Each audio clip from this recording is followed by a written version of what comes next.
Viva está com o Hora da Verdade. O nosso convidado é Fernando Rosas, é fundador do Bloco de Esquerda e a quem agradecemos ter aceitado o convite para aqui estar. Eu sou a Susana Madureira Martins e comigo está a jornalista do Público, Helena Pereira. Bem-vindo. O que é que se está a passar com o Bloco de Esquerda que progressivamente parece ter entrado numa crise? E pergunto-lhe se a culpa é do eleitorado ou há aqui uma culpa mista da direção? Bom, eu acho que a crise das esquerdas em Portugal e do Bloco também é uma crise europeia. Quer dizer, nós estamos a viver na Europa, permitam-me que fale um pouco como historiador também, a segunda crise histórica dos sistemas liberais do Ocidente. A primeira foi na sequência da Grande Depressão de 29, prolongou-se e sabe-se no que é que deu. E a segunda está aí. O sistema do capitalismo neoliberal está a falir, como experiência histórica, e isso está a motivar um fenómeno que tem três componentes. Uma é o afundamento dos partidos do centro. Em Portugal, o PS e o PSD deixaram de ser a maioria do eleitorado, em termos eleitorais, pelo menos. A esquerda à esquerda do centro-esquerda, à esquerda do PS, no caso português, arrastada também por esse processo, e à direita a constituição de um polo que é polarizado por uma parte da opinião pública que se tornou vulnerável à demagogia populista, fascisante, não há outro termo para xenófoba, racista, etc., que consegue captar o sentimento de desconforto, até de E porquê de que o Bloco raiva. de Esquerda não conseguiu, no seu entender?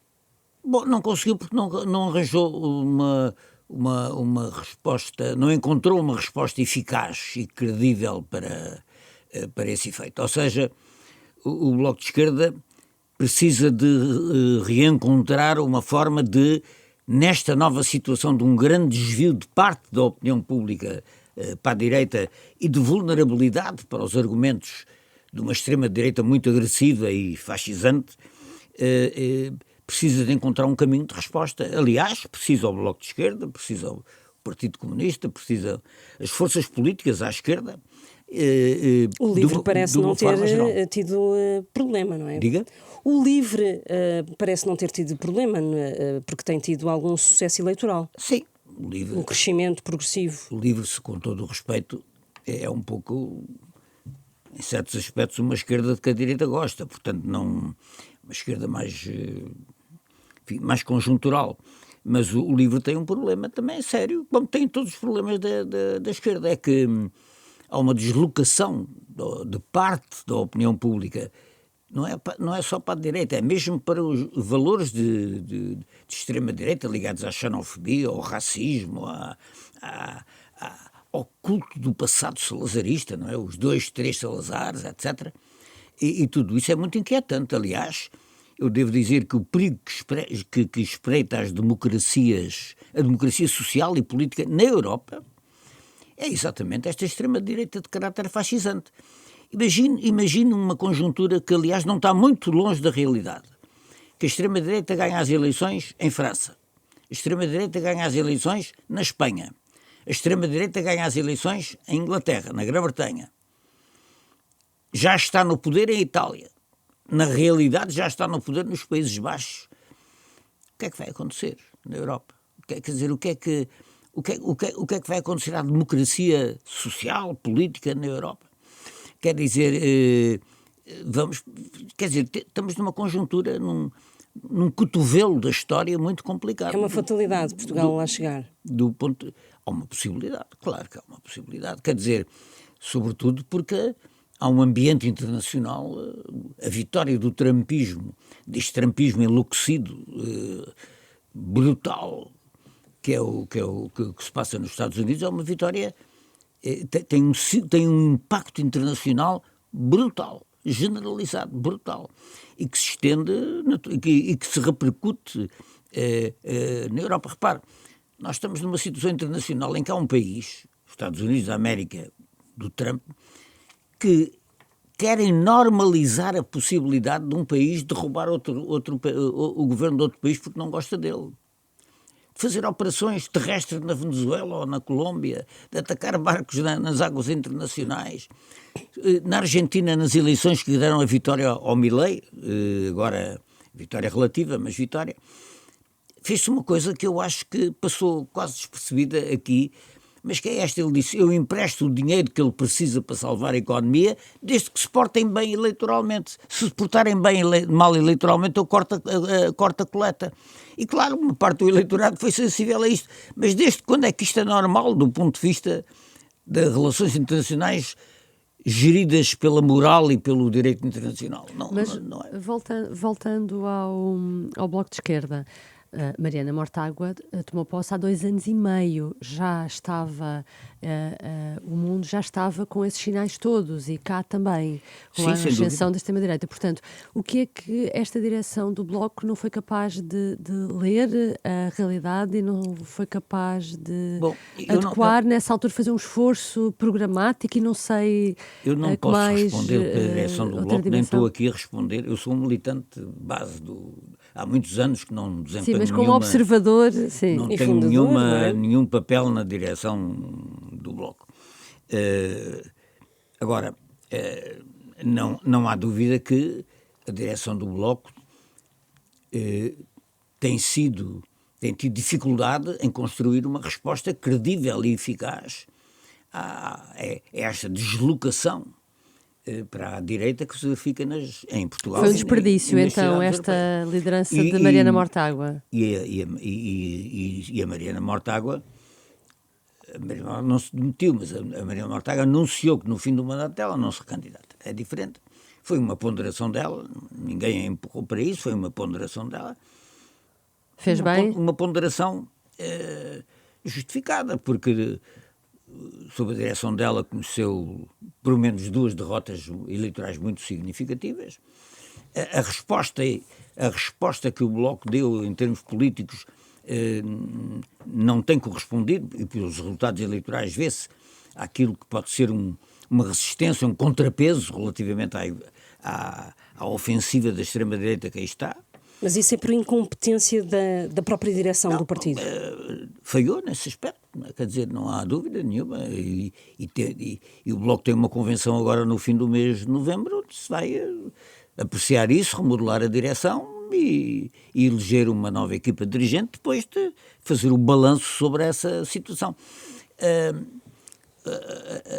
A crise dos sistemas liberais arrastou os partidos do centro, e nomeadamente o Partido Socialista, e o Bloco foi também levado um pouco por isso, quer dizer, não conseguiu travar, por menos travar, não conseguiu. E, portanto, teve resultados eleitorais que merecem naturalmente reflexão e discussão, e estão a merecer.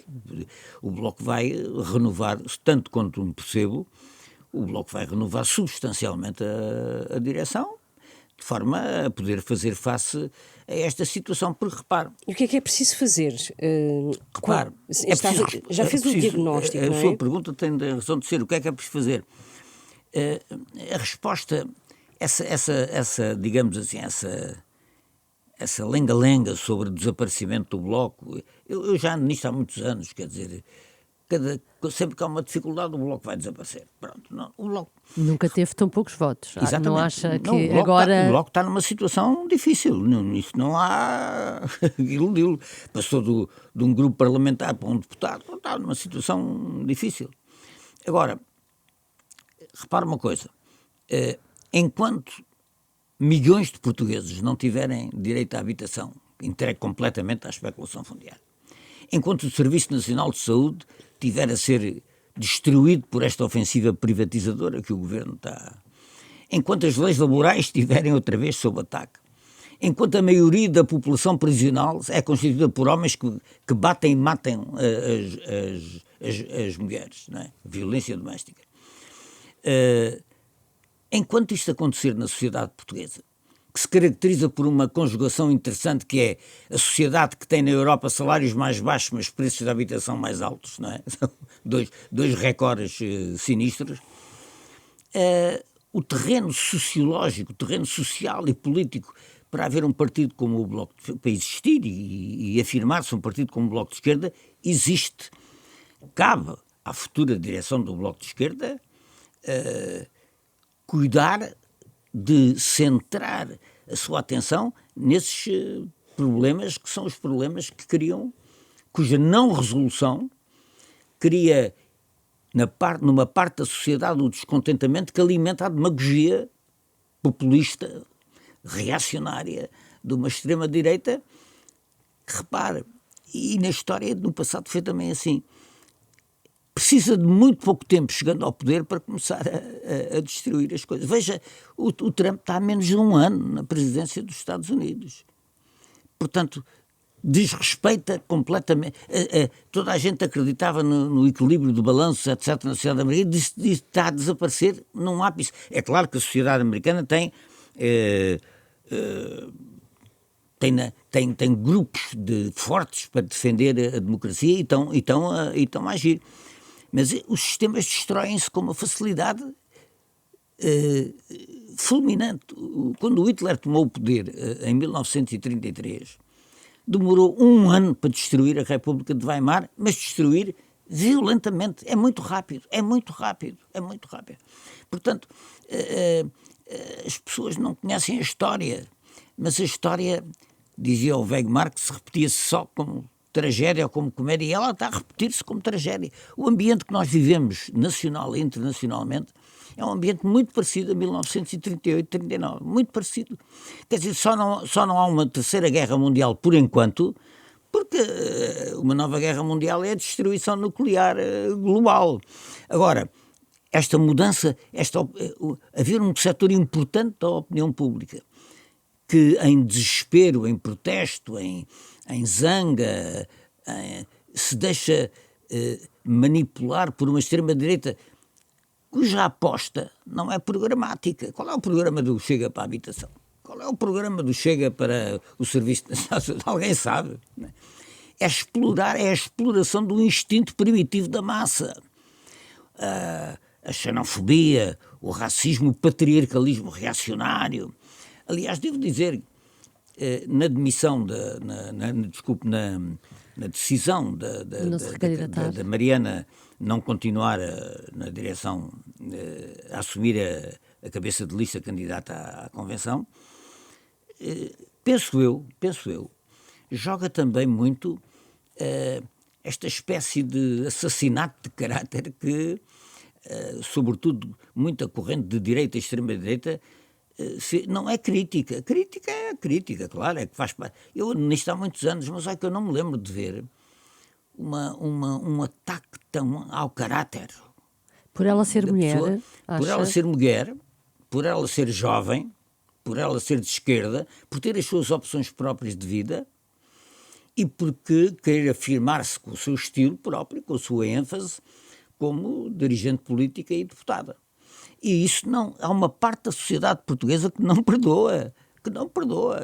Se fosse um homem que lá estava, não era objeto do verdadeiro assassinato de caráter que se passou. E isso é importante registar na situação atual.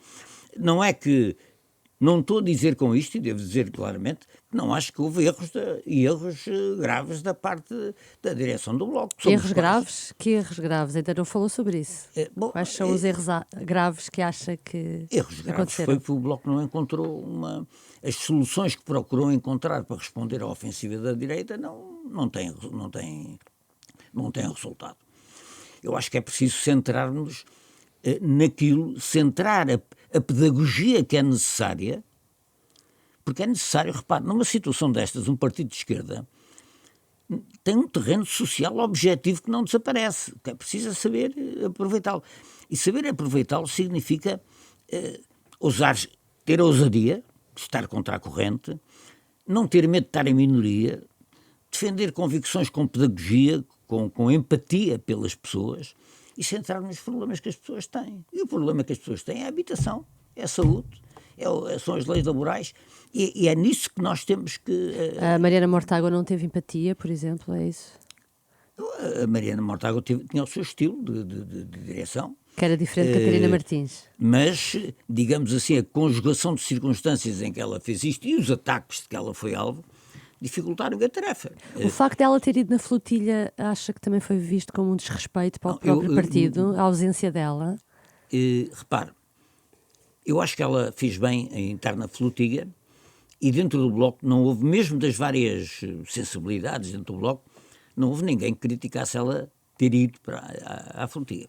O que se passou foi que as coisas derraparam, porque quando ela decidiu ir à Flutiga, e a direção do Bloco, segundo sei, concordou com isso, os prazos eram completamente diferentes. Mas ela nem sequer, numa primeira fase, não foi substituída na Assembleia. Acharam que não era preciso substituí-la.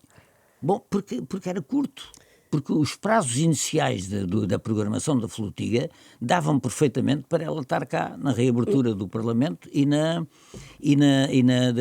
eleições. Mas não houve uma incapacidade de antecipar e de ler aquilo que poderia acontecer? Sim, mas não havia essa experiência, portanto não... E de que Israel poderia acabar por fazer aquilo que fez. Sim, mas não podia acabar, mas o derrapar do tempo na Flutiga não foi por causa das prisões em Argel, elas estiveram lá 2 dias.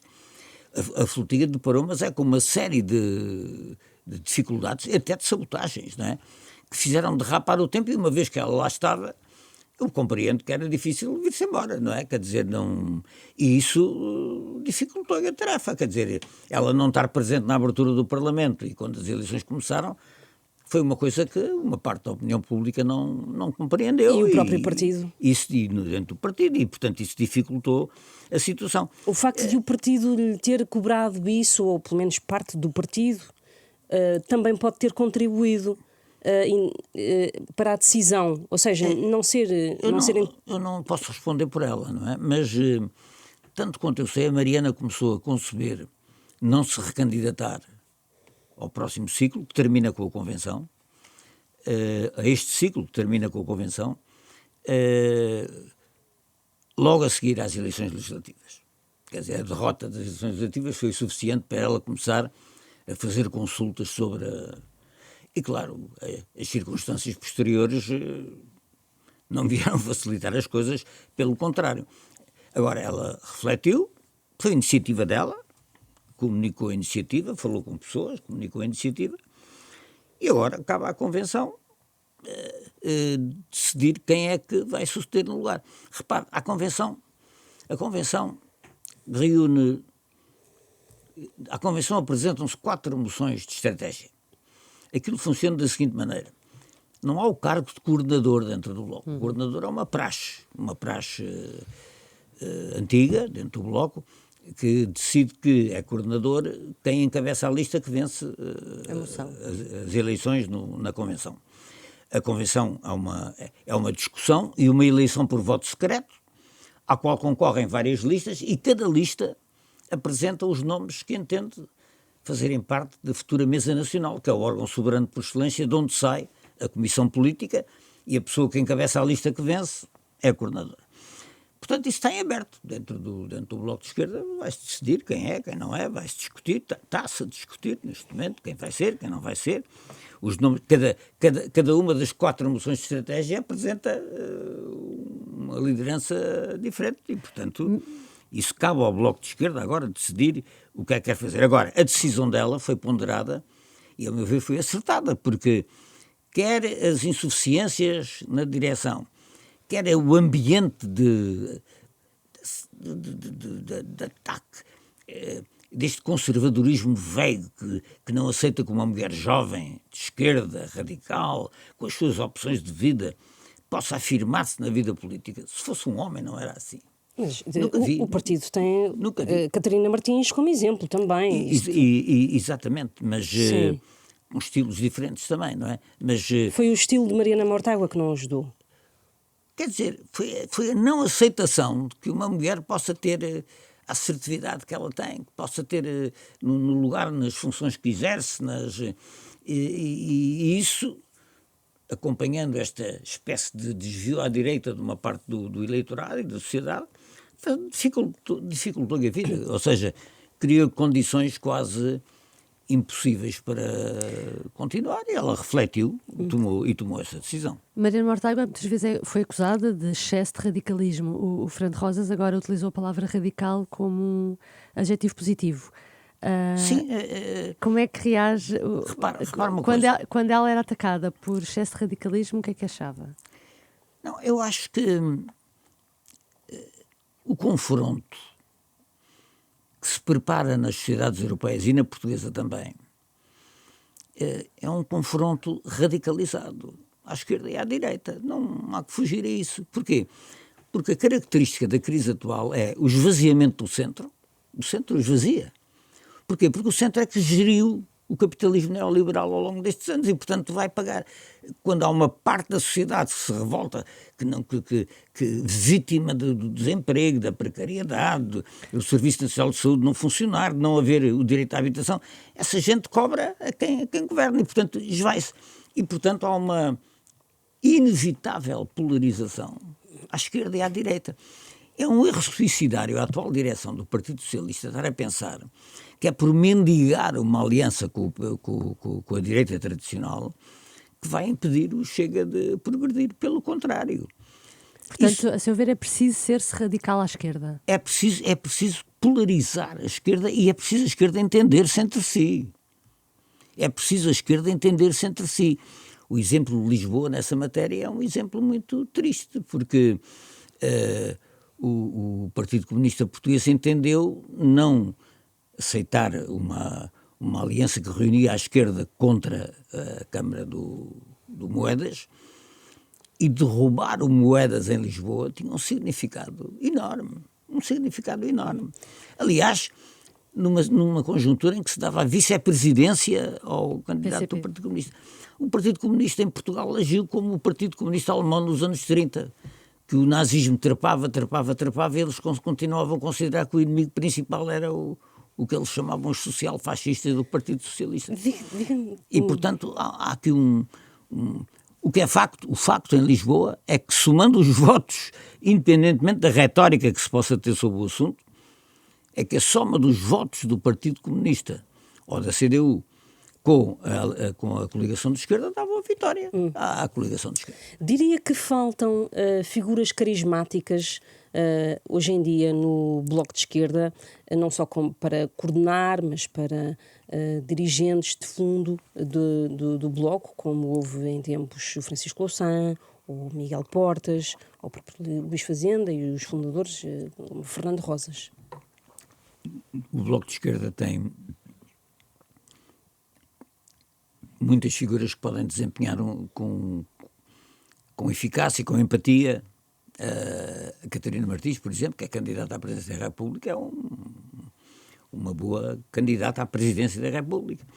E há várias outras pessoas que podem desempenhar esse papel. É certo que, historicamente, nestas crises sistémicas, tendem a desaparecer os grandes dirigentes, isto em todo o espectro político.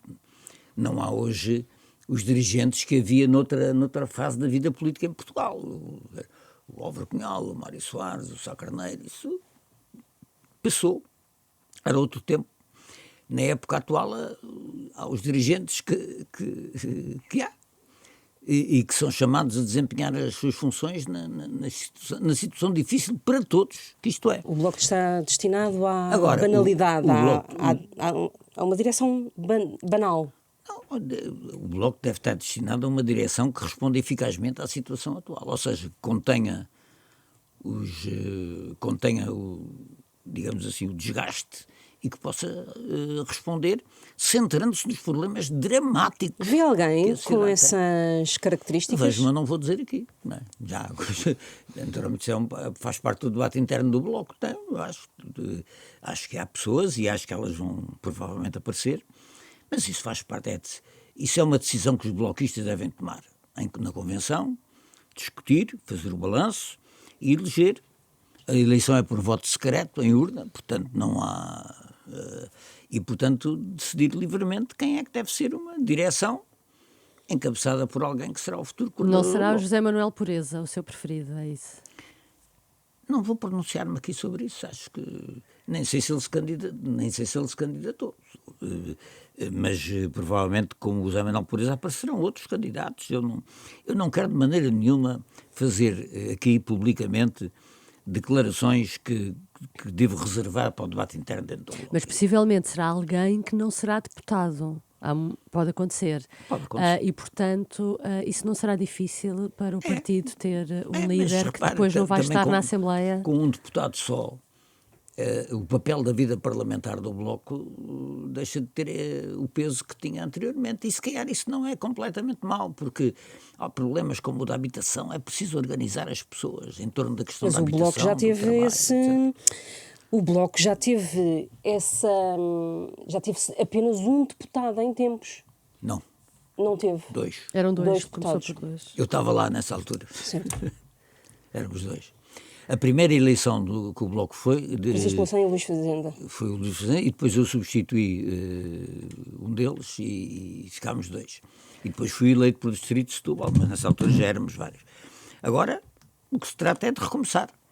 Não está em causa a sobrevivência do Bloco de Esquerda? Não, repare, enquanto houver os problemas da habitação, do trabalho, da saúde, que há tremendo, enquanto houver terreno Mariana sociológico... Mortágua fez uma campanha das legislativas completamente centrada na habitação e o resultado foi muito fraco. Portanto, Mas tinha razão. sim, Repare, mas tinha razão. não ouviram pelos vistos. Portanto, Pois. não é só ver os problemas, depois é conseguir porque é chegar às preciso pessoas. arranjar um método de fazer isso, um método que seja eficaz, que seja pedagógico, que seja credível. E não se encontrou esse processo. Agora, há uma coisa também que eu queria dizer. Um partido como o Bloco de Esquerda não deve ter medo de estar em minoria. Não deve ter medo de remar contra a corrente, porque é isso que vai acontecer à esquerda na Europa nos próximos tempos. E acha que há pessoas Vai estar no em Bloco minoria com e medo? acho que há, e tem que haver pessoas no Bloco. Seguramente o Bloco vai encontrar as soluções adequadas para isso, acho eu. A Convenção está a ser preparada exatamente para que haja uma decisão nesse sentido. Agora, não é fácil, isto não vai melhorar do dia para a noite. Não vai ser... é um processo de recomeço em muitos aspectos que é preciso trilhar. Agora, o que é preciso é não temer estar... A minoria muitas vezes tem razão, não é? E, portanto, é preciso ter a ousadia de estar em minoria, de remar contra a corrente, de fazer face às dificuldades que aí vêm, que vão ser muitas. Porque, repare, eu situo-me, por exemplo, permita-me que situo um pouco como no campo da história, que é a minha profissão. Nós não estamos perante um debate historiográfico em que aparece uma nova corrente, que debate com as correntes anteriores. Nós estamos perante um discurso de domínio político unilateral que quer impor como discurso histórico a redenção do salazarismo, das guerras coloniais, do passado conservador, etc. E fazer disso o discurso oficial, unívoco. E quem não faz isso é criminalizado por ser marxista ou radical ou o que quer que seja. O que nós estamos é o que está a passar nos Estados Unidos, é o que está a passar em Itália, onde agora se nomeou a Meloni uma comissão para fiscalizar os conteúdos do ensino superior. Portanto, eles não perdem tempo, porque mesmo em termos de contracultura, ou seja, de contra-revolução cultural, eles precisam de encontrar uma nova legitimidade neoconservadora para legitimar as formas de novo tipo de autoritarismo fascisante que aí vem. Nós estamos perante uma ameaça séria e perante isso é preciso não ter receio, não ter medo, não capitular. Ou seja, não ter medo de estar em minoria, não ter medo de fazer uma pedagogia progressiva, convincente, não ter medo de lidar com os problemas das pessoas. Por exemplo, repare... E houve esse medo na da parte habitação. de Mariana Mortágua? Diga? Se houve esse medo por parte não, houve a de Mariana tentativa de Mortágua? há respostas que aparentemente não resultaram, não é? Nomeadamente na última campanha eleitoral. Está a falar de quê? Quer dizer, por exemplo, substituir os comícios e as sessões por contacto pessoal com os eleitores. Porta a porta, sim. O porta a porta é interessante, mas quer dizer, demora muito tempo. Temos que o fazer o tempo todo, não é só em campanha eleitoral. E o que significa é que prescindimos de fazer comícios ou certo tipo de ações para fazer uma pedagogia para a qual não havia tempo já para fazer e, portanto, foi pouco eficaz. Agora, as medidas que se propuseram para a habitação são inteiramente certas. Se o Estado não toma medidas de tabelamento das rendas e de forte investimento na construção de habitação. A habitação é dominada inteiramente pela especulação financeira e as políticas que têm sido adotadas são para facilitar a vida. Redução de subsídios, redução de impostos, etc. A especulação financeira o que quer é construir casas para os ricos, como é evidente, é o mercado. Não é? E, portanto, há milhões de portugueses que neste momento não têm, da classe média, das camadas mais pobres da população e da classe média. É o problema principal do país. E, portanto, não é possível a esquerda recuperar as suas posições sem ter posições claras sobre a habitação e de ruptura com as políticas habituais, que são políticas de financiamento da especulação financeira. Acabam por ser. Esta direção teve também uma polémica, que foi o despedimento das trabalhadoras grávidas que tinham tido bebê há pouco tempo. Houve alguma arrogância na forma como o Bloco de Esquerda lidou com estas falhas, como no passado terá lidado com a história de Ricardo Robles em Lisboa? Houve alguma arrogância? Repare, eu não acompanhei bem esse processo, não posso pronunciar-me claramente sobre isso. Agora, o que eu devo dizer é que não houve despedimento de mulheres grávidas, não é? De mães recentes, sim. Mas de mulheres grávidas não houve. E a maior parte foram por consenso. Agora, na maneira de fazer isso, de tratar esse assunto, provavelmente houve erros que se pagaram, claro, isso contribuiu muito para havia um certo estilo de direção muito centralizado, de desvalorização da própria Comissão Política do Bloco, que tem que ser, a meu ver, têm que ser absolutamente retificados agora nesta nova política, enfim, neste balanço que se está a fazer. Agora, enquanto houver as razões que há na sociedade portuguesa, enquanto a sociedade portuguesa for caracterizada por esse duplo recorde sinistro de os salários mais baixos e o preço da habitação mais alto, que prejudica camadas imensas da população, é claro que o espaço sociológico e político para um partido como o Bloco de Esquerda existe, porque vai ser essa a luta do futuro. Vamos avançar, Fernando Rosas. Falar sobre presidenciais de janeiro. O Bloco de Esquerda aposta em Catarina Martins, já aqui falámos dela. Desistir da candidatura em favor de, por exemplo, António José Seguro, como sugeriu aqui Eurico Brilhante Dias, é impossível. Isso só por graça, não é? Quer dizer, para já, porque o António José Seguro não é um candidato da esquerda, é um candidato, não é? É um candidato da atual direção do Partido Socialista, que é cada vez menos de esquerda, não é? E que está a mendigar um lugar de parelha com o Partido Social Democrata, numa atuação, aliás, que eu acho suicidária para a social-democracia socialista em Portugal, do Partido Socialista em Portugal. O António José Seguro quer os passistas, como é que a esquerda pode apoiar uma candidatura da qual faz parte, aquela parte da direita que se quer aliar com a extrema-direita, que é os partidários do Passos Coelho e companhia. Como é que isto é possível? E como é que é possível para um candidato de esquerda, quando te perguntam se ele é de esquerda ou de direita, diz, não me incomodem com isso, eu não sou nem de esquerda nem de direita, como se na situação atual se pudesse ser nem de esquerda nem de direita. Quer dizer, não é esse tipo de centrismo que é suicidário para a democracia. Porquê? Porque a esquerda devia ter um candidato próprio. Aliás, devo dizer que o Bloco procurou ter um candidato unificador da esquerda, fez tudo o que foi possível para isso. Sampaio da Nova. Infelizmente ele não se mostrou disponível, também comunicou a sua indisponibilidade um pouco tarde, o que significou que ficámos praticamente sem margem de manobra.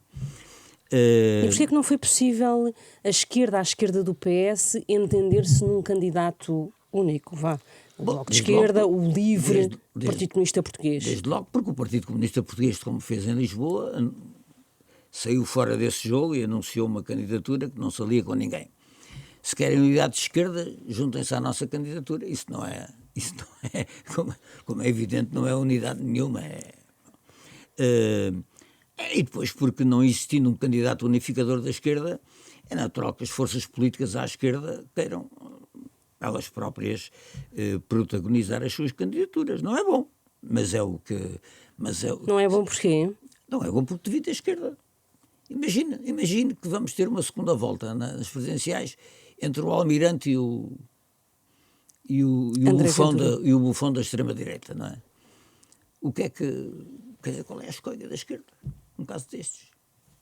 Qual é? Pois, portanto, a esquerda ainda não é possível ainda na primeira volta haver aqui um rearranjo diferente? Exatamente para evitar que essa possibilidade aconteça. A partir do momento em que o Partido Socialista declarou a sua adesão à candidatura do Seguro, uma candidatura... Então qual era a alternativa também? Fantasmática, quer dizer, não, o Partido Socialista não tinha muitas alternativas, no que não existe ter. Ou seja, a atual direção entendeu que tem que se encostar à direita e que, portanto, para um centrismo mítico de centro-direita, centro-esquerda, como se essa não fosse exatamente o que está em causa na atual crise, é por aí que aquilo vai cair. E, portanto, eu acho que a escolha deles foi o menor denominador comum, quer dizer, então vai o Seguro, que não é coisa nenhuma, não é? O Seguro não é...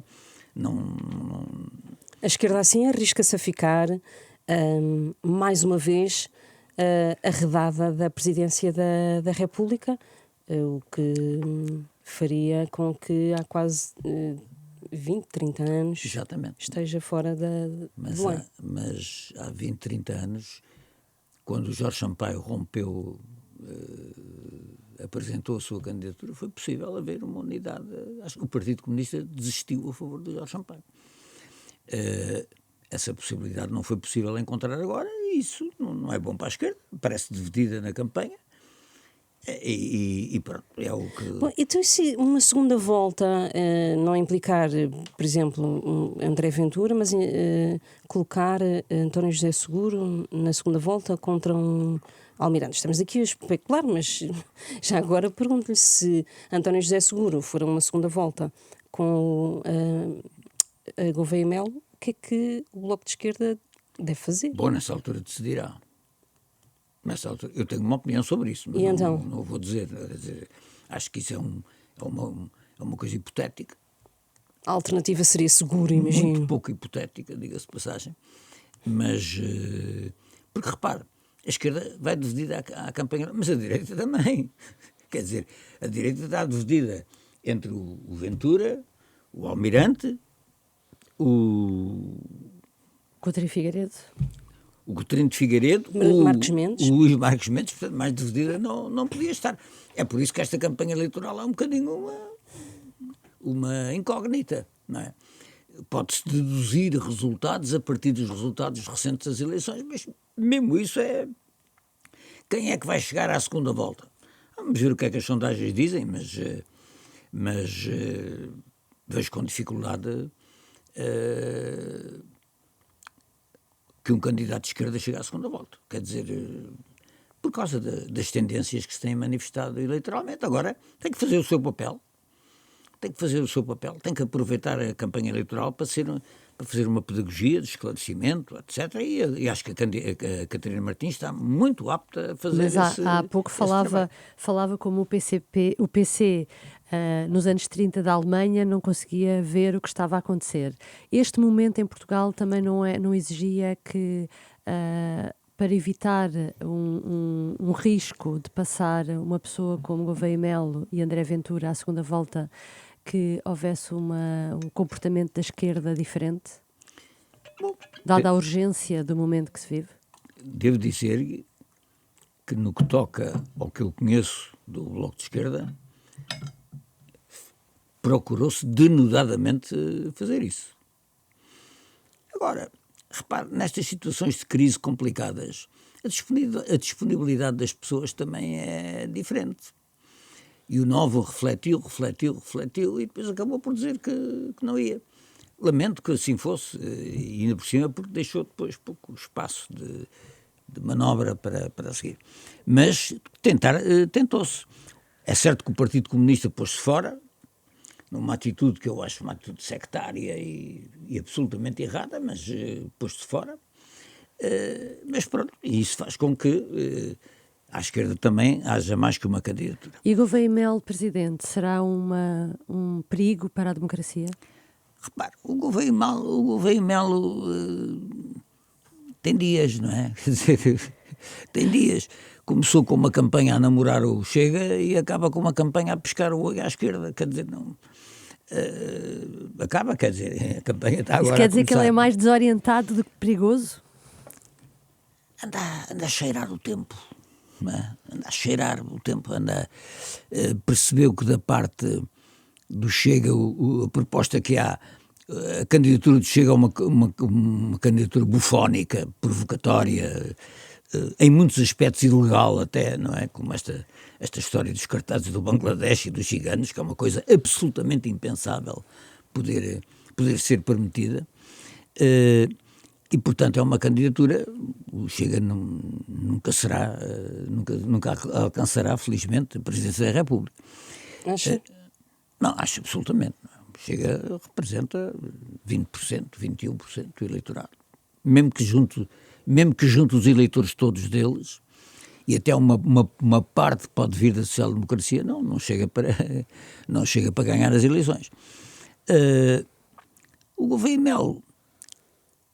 Melo é um candidato que, na atual situação das sociedades europeias e da sociedade portuguesa, que está seduzida pelo voto de castigo, pelo voto de protesto, que está vulnerável a essa exploração do instinto primitivo das pessoas que a direita e a extrema-direita fazem.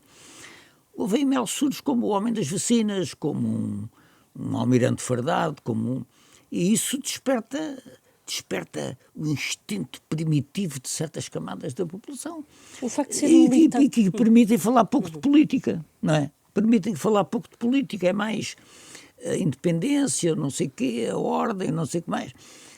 Agora, demarcando-se do Chega, coisa que inicialmente não fez tanto, ele percebe que tem que ir buscar apoios onde tem que ir, mas não é um candidato da esquerda, como é evidente, não é? Quer dizer, mas não é assim tão perigoso como se pensava. Um militar apolítico e apartidário é sempre um perigo. É sempre um perigo. E portanto, não é um candidato, não considero que seja um candidato de esquerda. Pode ser o regresso a um certo tempo em que Portugal viveu, no tempo dos presidentes militares? No tempo do Salazar. O único presidente militar que a democracia teve foi o Ramalhianos, a seguir ao 25 de novembro. E que, aliás, se demonstrou uma candidatura, uma presidência, enfim, centrista, razoavelmente, tirando aquele episódio do PRP, do PRD, mas foi a presidência dos jornalianos, não foi uma presidência contra-revolucionária ou contra os valores de Abril, nada disso. Agora, não foi. Eu devo dizer que nessa altura apoiei a candidatura do general Ramalhianos. Nesse tempo. Agora, o regresso do militar não tem sentido. A democracia portuguesa é suficientemente madura para dispensar militares reformados na vida política.